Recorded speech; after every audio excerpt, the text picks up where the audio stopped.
Chapter 16 of Persuasion, by Jane Austen. There was one point which Anne, on returning to her family, would have been more thankful to ascertain even than Mr. Elliot's being in love with Elizabeth, which was, her husband's not being in love with Mrs. Clay; and she was very far from easy about it when she had been at home a few hours. On going down to breakfast the next morning, she found there had just been a decent pretence on the lady's side of meaning to leave them. She could imagine Miss Clay to have said that now Miss Anne was come, she could not suppose herself at all wanted, for Elizabeth was replying in a sort of whisper. "That must not be any reason, indeed. I assure you I feel it none. She is nothing to me compared to you." And she was in full time to hear her father say, "My dear madam, this must not be. As yet you have seen nothing of Bath. You have been here only to be useful. You must not run away from us now. You must stay to be acquainted with Mrs. Wallace, the beautiful Mrs. Wallace. To your fine mind, I well know the sight of beauty is a real gratification." He spoke and looked so much in earnest that Anne was not surprised to see Mrs. Clay stealing a glance at Elizabeth and herself. Her countenance, perhaps, might express some watchfulness, but the praise of the fine mind did not appear to excite a thought in her sister. The lady could not but yield to such joint entreaties, and promised to stay. In the course of the same morning, Anne and her father chancing to be alone together, he began to compliment her on her improved looks. He thought her less thin in her person, in her cheeks. Her skin, her complexion greatly improved, clearer, fresher. Had she been using anything in particular? No, nothing. "Merely Gowland?" he supposed. No, nothing at all. "Ha!" He was surprised at that, and added, "Certainly you cannot do better than to continue as you are. You cannot be better than well. Or I should recommend Gowland, the constant use of Gowland during the spring months. Mrs. Clay has been using it at my recommendation, and you see what it has done for her. You see how it has carried away her freckles." If Elizabeth could but have heard this! Such personal praise might have struck her, especially as it did not appear to Anne that the freckles were at all lessened. But everything must take its chance. The evil of a marriage would be much diminished if Elizabeth were also to marry. As for herself, she might always command a home with Lady Russell.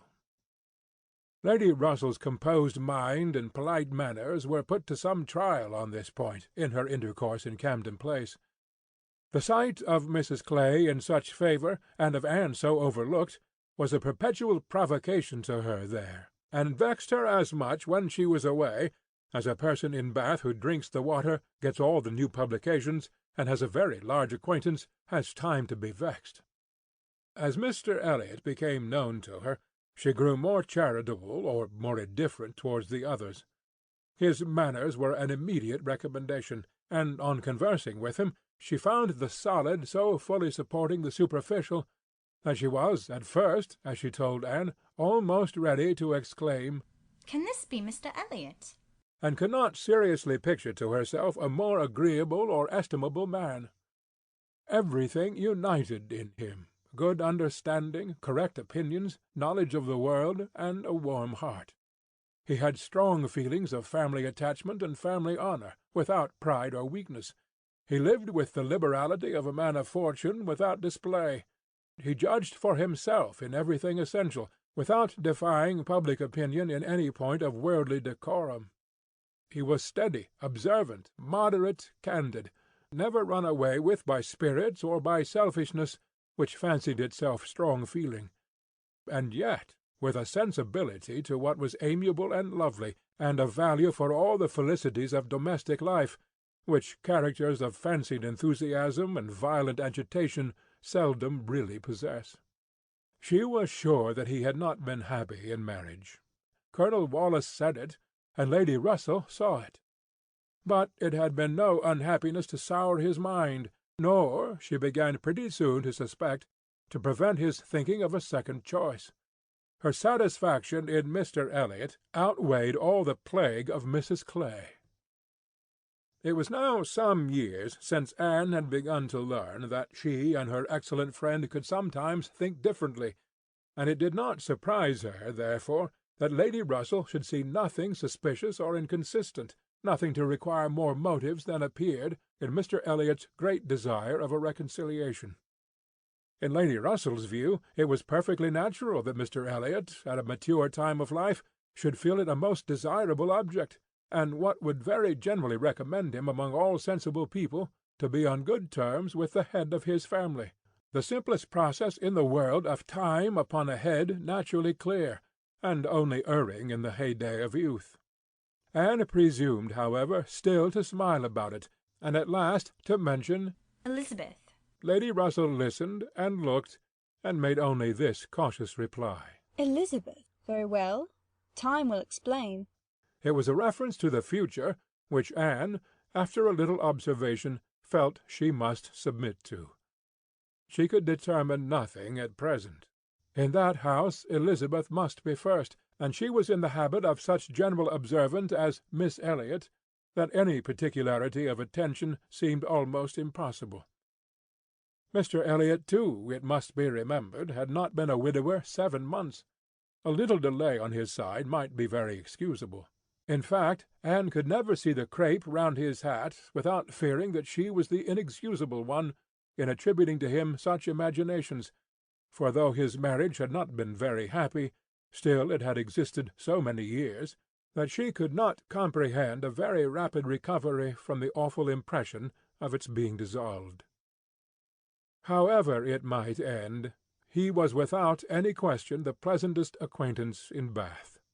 She saw nobody equal to him, and it was a great indulgence now and then to talk to him about Lyme, which he seemed to have as lively a wish to see again and to see more of as herself. They went through the particulars of their first meeting a great many times. He gave her to understand that he had looked at her with some earnestness. She knew it well, and she remembered another person's look also. They did not always think alike. His value of rank and connection she perceived as greater than hers. It was not merely complaisance. It must be a liking to the cause which made him enter warmly into her father and sister's solicitudes on a subject which she thought unworthy to excite them. The Bath paper one morning announced the arrival of the Dowager Viscountess Dalrymple, and her daughter, the Honourable Miss Carteret, and all the comfort of Camden Place was swept away for many days, for the Dalrymples, in Anne's opinion most unfortunately, were cousins of the Elliots, and the agony was how to introduce themselves properly. Anne had never seen her father and sister before in contact with nobility, and she must acknowledge herself disappointed. She had hoped better things from their high ideas of their own situation in life, and was reduced to form a wish which she had never foreseen, a wish that they had more pride. For our cousins, Lady Dalrymple and Miss Carteret. Our cousins, the Dalrymples, sounded in her ears all day long. Sir Walter had once been in company with the late Viscount, but had never seen any of the rest of the family, and the difficulties of the case arose from there having been a suspension of all intercourse by letters of ceremony ever since the death of that said late Viscount, when, in consequence of a dangerous illness of Sir Walter's at the same time, there had been an unlucky omission at Kellynch. No letter of condolence had been sent to Ireland.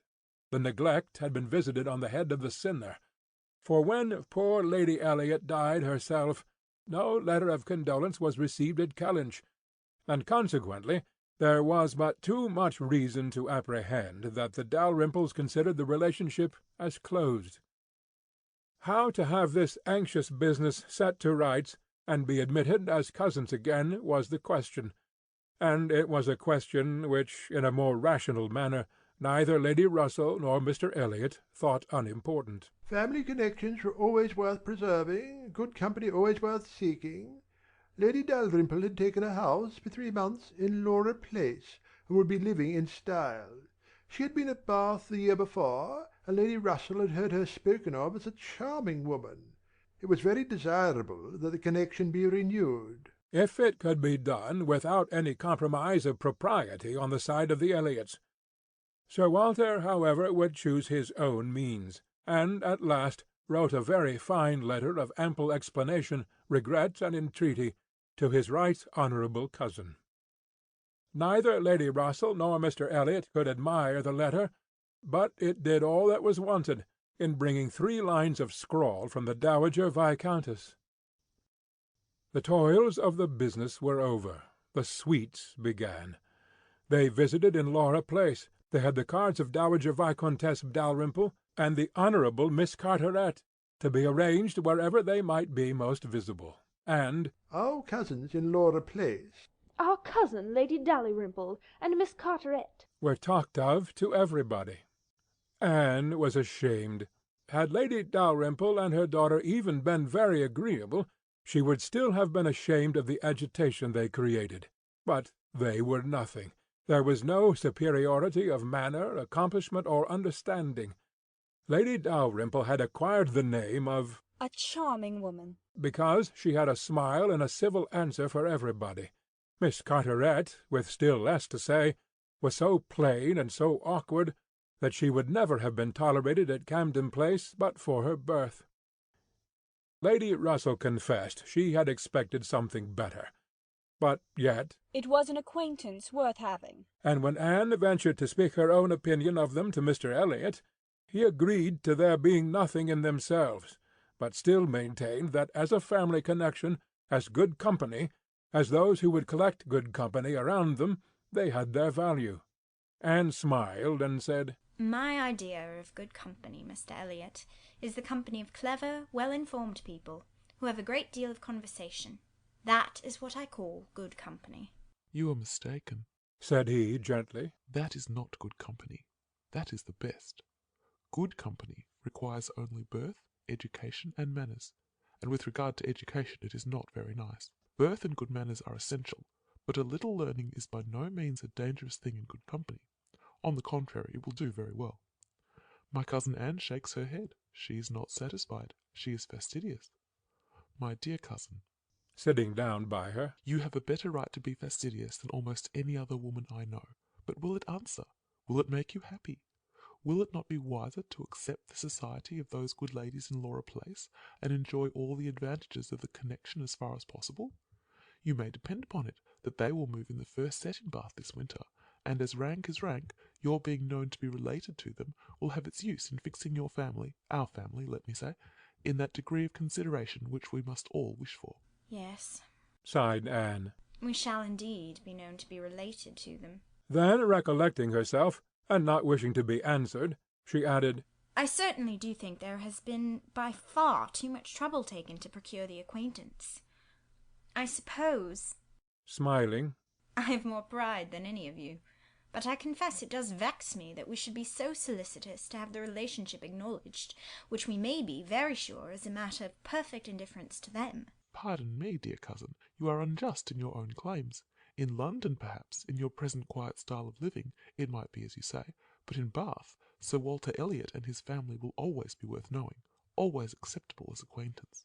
Well, said Anne, I certainly am proud. Too proud to enjoy a welcome which depends so entirely upon place. I love your indignation, said he. It is very natural. But here you are in Bath, and the object is to be established here with all the credit and dignity which ought to belong to Sir Walter Elliot. You talk of being proud. I am called proud, I know, and I shall not wish to believe myself otherwise. For our pride, if investigated, would have the same object, I have no doubt, though the kind may seem a little different. In one point I am sure, my dear cousin, he continued, speaking lower, though there was no one else in the room, in one point I am sure we must feel alike. We must feel that every addition to your father's society, among his equals or superiors, may be of use in diverting his thoughts from those who are beneath him. He looked as he spoke to the seat which Mrs. Clay had been lately occupying, a sufficient explanation of what he particularly meant, and though Anne could not believe in their having the same sort of pride, she was pleased with him for not liking Mrs. Clay, and her conscience admitted that his wishing to promote her father's getting great acquaintance was more than excusable in the view of defeating her. End of Chapter 16 of Persuasion, by Jane Austen.